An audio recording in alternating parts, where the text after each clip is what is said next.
Plus tôt aujourd'hui, à 9h33 heure de l'Est, mon bureau a été officiellement informé que les avocats de Melania Trump ont rejeté notre accord de coopération proposé. Cet accord aurait permis à son témoignage de réduire considérablement le risque de condamnation potentielle d'Ivanka Trump dans les poursuites fédérales pour fraude. Melania a refusé catégoriquement. Seulement 17 minutes après l'arrivée de cette notification formelle, des preuves ont commencé à affluer de manière spectaculaire, une déclaration de témoins du secret service, des échanges de messages textes, une publication sur les réseaux sociaux rapidement supprimée, tout cela capturant la réaction explosive de l'accusé après que ses avocats lui ont annoncé que Melania ne coopérerait pas pour protéger sa fille d'une peine de prison. Avant d'écarter cela comme un simple conflit familial ordinaire, vous devez absolument comprendre ce qui s'est produit d'un point de vue strictement juridique. Les procureurs fédéraux ont proposé à Melania une offre de coopération standard et classique, témoigner sincèrement sur 3 transactions financières spécifiques que vous avez personnellement observées, et nous recommanderons une réduction significative de peine pour Ivanka. C'est une procédure habituelle dans les enquêtes fédérales complexes. Elle a dit non. Ivanka Trump fait maintenant face à une exposition de 11 à 19 ans de prison fédérale pour des accusations de fraude bancaire. Avec le témoignage coopératif de Melania, cette exposition aurait pu être ramenée à 6 à 10 ans seulement. C'est la différence entre voir son plus jeune enfant terminer l'école primaire pendant qu'elle est incarcérée ou le voir finir le lycée en liberté. Et l'accusé, sur la base des preuves que mon bureau a obtenues ce matin même, a complètement perdu le contrôle. J'ai en main des preuves documentées de colère incontrôlée, de menaces explicites et de ce que nous qualifions légalement de conscience de culpabilité flagrante. Voici exactement ce que je vais vous exposer aujourd'hui. La chronologie complète montrant comment Melania et Ivanka sont toutes deux devenues des témoins clés dans mon enquête. Les 3 transactions précises où Melania avait une connaissance de première main. Les preuves irréfutables de la réaction violente de l'accusé. Les calculs réels et détaillés de la peine de prison pour Ivanka. Et enfin, le schéma plus large qui révèle qu'Ivanka est le 3e membre de la famille Trump que j'ai inculpé dans des stratagèmes financiers interconnectés. Je continuerai à couvrir cette affaire au fur et à mesure de son évolution, avec des preuves solides, sans manipulation ni sensationnalisme, si vous voulez suivre les faits bruts, sans distraction de tabloïd ou de propagande, abonnez-vous maintenant. Laissez-moi commencer par la chronologie détaillée. Dès avril dernier, j'ai autorisé la première citation à comparaître pour les dossiers financiers de Melania Trump liés aux transactions de la Trump Organization. Son nom apparaissait clairement sur des documents bancaires en tant que signataire sur des comptes directement liés à des demandes de prêts frauduleuses. Sa signature était associée à 17 transactions distinctes entre 2018 et 2022. En juillet 2024, mon bureau l'avait interrogée 2 fois sous citation à comparaître. Elle n'était pas une cible de l'enquête. Elle était un témoin clé avec une connaissance directe et personnelle des transactions financières entre l'accusé et Ivanka. Ces sessions ont révélé quelque chose d'absolument critique. Melania était physiquement présente lors de réunions où l'accusé a donné des instructions précises à Ivanka pour falsifier des documents de prêt. Elle était là, à la table. Elle a entendu les discussions. Elle a vu les documents être modifiés sous ses yeux. Le 3 octobre 2024, j'ai inculpé Ivanka Trump de 3 chefs de fraude bancaire, 2 chefs de fraude fiscale et 1 chef de conspiration. C'était déjà un dossier solide et étayé par des preuves documentaires massives, mais je savais que le témoignage de Melania pouvait le rendre absolument inattaquable. Le 9 décembre 2024, mon bureau a envoyé une lettre de profert formelle aux avocats de Melania. Les termes étaient clairs et précis. Témoignez sincèrement sur 3 transactions financières que vous avez personnellement observées. Et je recommanderai un départ à la baisse substantielle dans la condamnation d'Ivanka. Son équipe juridique a demandé 2 prolongations successives. La date limite de janvier est passée sans réponse. La date limite de février est également arrivée et repartie. Ses avocats ont invoqué des préoccupations liées au privilège conjugal qui, en réalité, ne s'appliquent pas aux transactions commerciales menées en présence d'autres personnes. Melania ne peut pas être forcée de témoigner sur des conversations privées conjugales, mais les réunions sur les finances de la Trump Organization sont des affaires professionnelles. Des règles différentes s'appliquent. Ce matin à 9h33, refus formel. La lettre de son équipe juridique était concise et sans appel. Après mûre réflexion, Mme Trump décline l'offre de coopération du gouvernement. Elle ne fournira pas de témoignage dans l'affaire États-Unis contre Ivanka Trump. Aucune explication détaillée, aucune contre-proposition, juste un non catégorique. Le privilège conjugal protège les communications intimes entre époux sur des questions personnelles. Il ne protège pas les transactions commerciales observées en présence de comptables ou d'autres tiers. Ce refus n'était pas motivé par une protection légale valide. C'était un choix délibéré et conscient.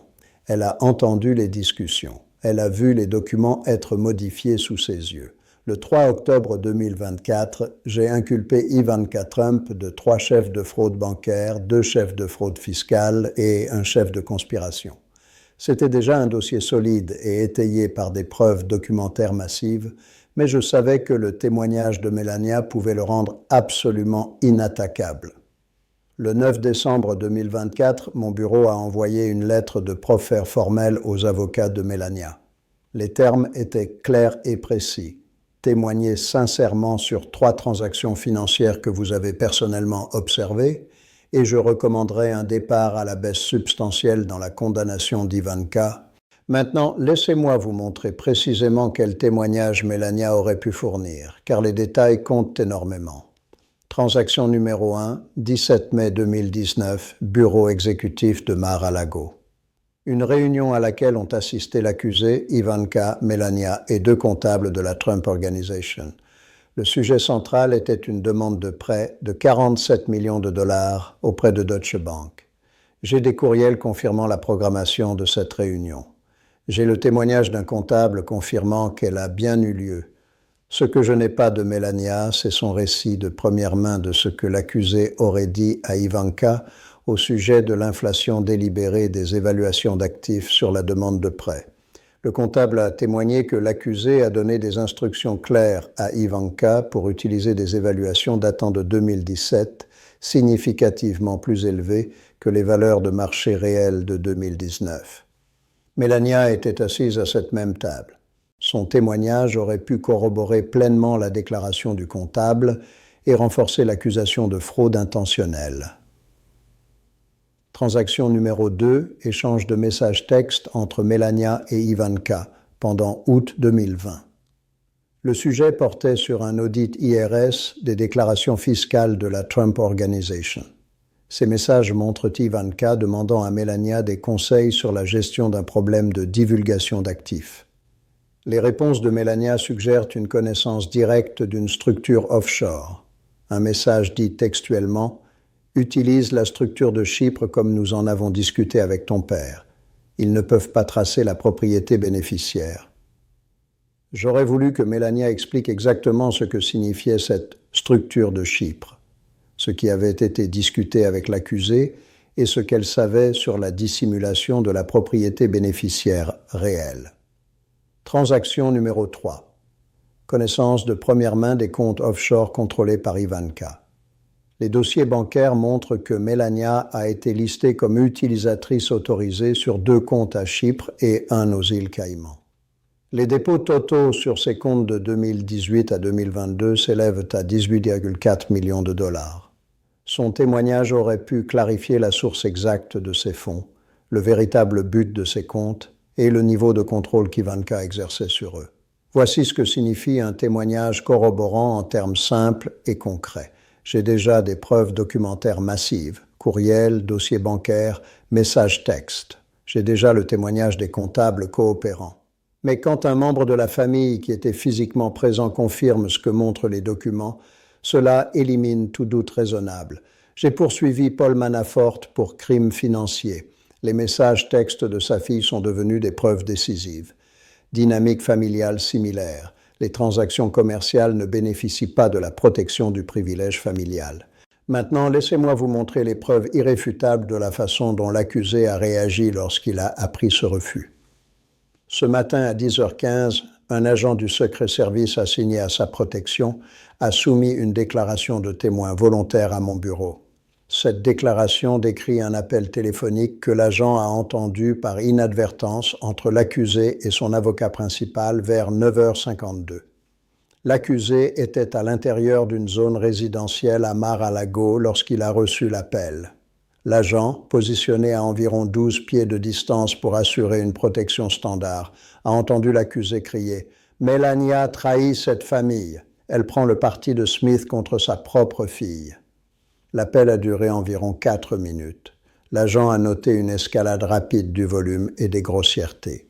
Lorsque l'appel s'est terminé, l'accusé aurait lancé son téléphone contre le mur, fissurant l'écran.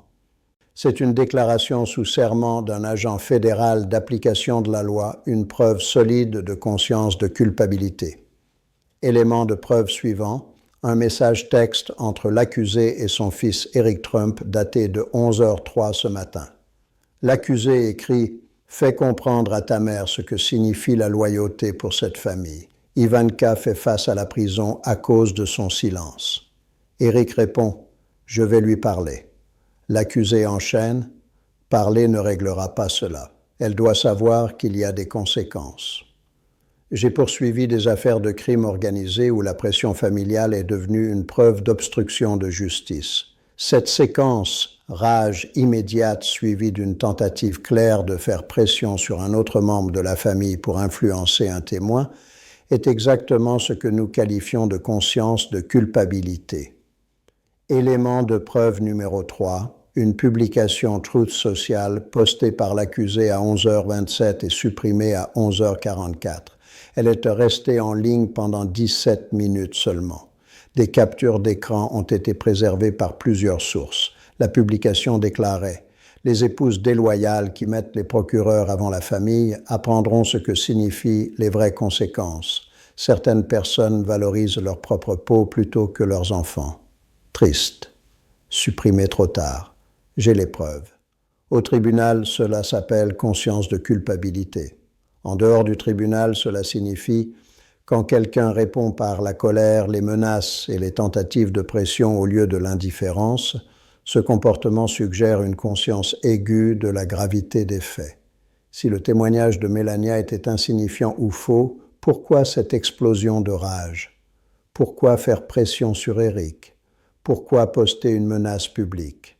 J'ai constitué des dossiers contre des chefs de la mafia qui se sont retournés contre des parents coopérants. Je reconnais ce schéma immédiatement. Dites-moi dans les commentaires, sur la base de ces preuves de réaction violente, pensez-vous que cela démontre une conscience de culpabilité claire ou est-ce simplement une frustration familiale ordinaire? Je suis vraiment intéressé par votre avis objectif. C'est une déclaration sous serment d'un agent fédéral d'application de la loi, une preuve solide de conscience de culpabilité. Élément de preuve suivant, un message texte entre l'accusé et son fils Eric Trump, daté de 11h03 ce matin. L'accusé écrit « Fais comprendre à ta mère ce que signifie la loyauté pour cette famille. Ivanka fait face à la prison à cause de son silence. » Eric répond « Je vais lui parler. » L'accusé enchaîne « Parler ne réglera pas cela. Elle doit savoir qu'il y a des conséquences. » J'ai poursuivi des affaires de crime organisé où la pression familiale est devenue une preuve d'obstruction de justice. Cette séquence, rage immédiate, suivie d'une tentative claire de faire pression sur un autre membre de la famille pour influencer un témoin, est exactement ce que nous qualifions de conscience de culpabilité. Maintenant, laissez-moi expliquer en détail la véritable exposition à la prison à laquelle Ivanka fait face et pourquoi le refus de Melania est si décisif. 3 chefs de fraude bancaire. La loi fédérale permet jusqu'à 30 ans par chef. Mais les juges fédéraux s'appuient sur les directives de condamnation, une formule précise basée sur la gravité de l'infraction, les antécédents criminels et l'acceptation de responsabilité. Pour une fraude bancaire impliquant des prêts supérieurs à 10 millions de dollars avec dissimulation sophistiquée, la fourchette directive est de 8 à 12 ans par chef. Ivanka a 3 chefs, mais les peines sont généralement exécutées simultanément pour une conduite connexe. Donc la fourchette pratique pour la fraude bancaire est de 8 à 12 ans. 2 chefs de fraude fiscale. Fourchette directive de 2 à 4 ans par chef. Avec simultanéité, cela ajoute 2 à 4 ans. Un chef de conspiration pour commettre une fraude. Fourchette de 1 à 3 ans. Les juges empilent ces fourchettes lorsque la conduite est liée, mais juridiquement distincte. Fraude bancaire, plus fraude fiscale, plus conspiration. Exposition totale de 11 à 19 ans. C'est la ligne de base sans aucun crédit de coopération. Voici où le témoignage de Melania aurait fait une différence massive. Selon les directives fédérales, lorsqu'un membre de la famille d'un accusé fournit une assistance substantielle, les juges peuvent accorder un départ à la baisse significatif, typiquement 20 à 40%. Sa coopération aurait pu réduire l'exposition d'Ivanka à environ 6 à 10 ans. Sans elle, mon mémorandum de condamnation recommandera le haut de la fourchette, 16 à 19 ans, en raison de l'absence totale d'acceptation de responsabilité, d'absence de coopération et d'absence d'atténuation. Avec coopération, j'aurais pu recommander le bas de la fourchette, 6 à 8 ans. Les juges suivent ces recommandations environ 85% du temps. Il n'y a pas de libération conditionnelle dans le système fédéral. Ivanka purgerait 85% de toute peine imposée. 16 ans signifie au moins 13 ans et demi effectifs. C'est la réalité brute. Maintenant, prenons du recul pour voir le schéma plus large. Ivanka est le 3e membre de la famille Trump que j'ai inculpé dans des affaires liées à la Trump Organization, et cela révèle comment fonctionnent les entreprises criminelles organisées. Lorsque les procureurs inculpent plusieurs membres d'une même famille dans des stratagèmes interconnectés, ce n'est pas de la vindicte personnelle. C'est suivre les preuves d'une activité criminelle coordonnée et systématique. L'accusé lui-même a été inculpé de 34 chefs de fraude commerciale et d'obstruction à la justice pour falsification de dossiers afin de dissimuler des paiements de silence. Même structure organisationnelle. Donald Trump Jr., inculpé de 2 chefs d'évasion fiscale et un chef lié à la dissimulation de revenus étrangers via des sociétés écrans. Même méthodologie. Compte offshore, propriété cachée, fausse déclaration IRS. Et maintenant, Ivanka, 3 chefs de fraude bancaire, 2 de fraude fiscale, 1 de conspiration. Différentes banques, différentes années fiscales, mais même schéma. Documents financiers falsifiés, comptes offshore pour cacher la propriété réelle, utilisation de l'infrastructure de la Trump Organization, participation familiale, coordonnée. Avec simultanéité, cela ajoute 2 à 4 ans. Un chef de conspiration pour commettre une fraude, fourchette de 1 à 3 ans. Les juges empilent ces fourchettes lorsque la conduite est liée mais juridiquement distincte. Fraude bancaire, plus fraude fiscale, plus conspiration. Exposition totale de 11 à 19 ans. C'est la ligne de base sans aucun crédit de coopération. Voici où le témoignage de Melania aurait fait une différence massive. Selon les directives fédérales, lorsqu'un membre de la famille d'un accusé fournit une assistance substantielle, les juges peuvent accorder un départ à la baisse significatif, typiquement 20 à 40%. Sa coopération aurait pu réduire l'exposition d'Ivanka à environ 6 à 10 ans. Sans elle, mon mémorandum de condamnation recommandera le haut de la fourchette, 16 à 19 ans, en raison de l'absence totale d'acceptation de responsabilité, d'absence de coopération et d'absence d'atténuation. Avec coopération, j'aurais pu recommander le bas de la fourchette, 6 à 8 ans. Les juges suivent ces recommandations environ 85% du temps. Il n'y a pas de libération conditionnelle dans le système fédéral. Ivanka purgerait 85% de toute peine imposée. 16 ans signifie au moins 13 ans et demi effectifs. C'est la réalité brute. Au tribunal, c'est ce qu'on appelle une entreprise criminelle continue. En dehors du tribunal, cela signifie une entreprise familiale utilisée pour commettre des crimes financiers répétés en tant qu'organisation structurée et non des actes isolés. J'ai poursuivi la famille Gotti pour violation RICO dans les années 1990. Crimes différents. Même structure père-fils, entreprise criminelle déguisée en affaires légitimes. Je reconnais ce schéma immédiatement. Cette enquête a pris des années entières. Nous avons tracé des transactions à travers 17 pays, interrogé 134 témoins, examiné 4 700 000 documents. Voici pourquoi le refus de Melania est si décisif. Elle est le seul membre de la famille avec une connaissance de première main à travers les 3 affaires. Elle a été témoin de réunions impliquant l'accusé, avait accès à des informations sur les comptes offshore de Don Jr.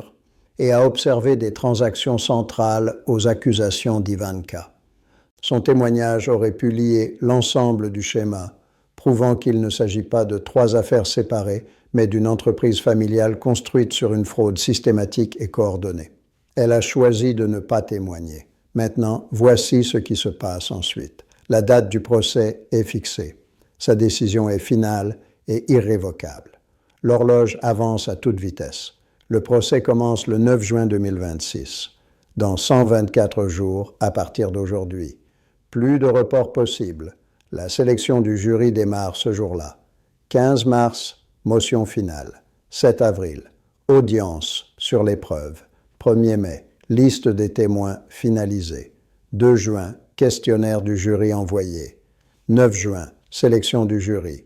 Déclaration d'ouverture le 12 juin. Je présenterai l'affaire de l'accusation pendant environ 2 semaines, du 12 au 26 juin. Documents témoins experts, y compris le comptable de mai 2019. Tout sauf Melania. La défense commence le 30 juin. Plaidoirie finale vers le 14 juillet. Délibérations suivent immédiatement. Le refus de Melania signifie que je m'appuie uniquement sur des documents irréfutables et d'autres témoins. Ces preuves sont écrasantes. Dossiers bancaires montrant des valeurs gonflées, courriels documentant des instructions claires, messages textes exposant la dissimulation, témoignages de comptables coopérants. J'ai poursuivi la fraude bancaire pendant 30 ans. Les jurés comprennent les documents. Le papier ne ment pas. Des virements électroniques de 47 millions basés sur de fausses évaluations parlent d'eux-mêmes. Le système judiciaire fonctionne quand les preuves mènent. Les grands jurys ont inculpé. Les juges fixent les dates. Maintenant, nous regardons cela se dérouler en direct. Personne n'est au-dessus de la loi. Ni l'accusé, ni ses fils, ni sa fille. Ce n'est pas un slogan vide. C'est le principe que j'ai appliqué dans chaque affaire que j'ai menée. Le procès commence dans 124 jours. Je serai ici pour vous guider à travers chaque développement majeur. Abonnez-vous pour suivre l'affaire en temps réel et dites-moi dans les commentaires. Pensez-vous que les preuves documentaires seules sont suffisantes pour une condamnation solide sans le témoignage de Melania? Je lis absolument tous vos avis. Nous venons de couvrir l'exposition réelle à la prison d'Ivanka. Restez connectés.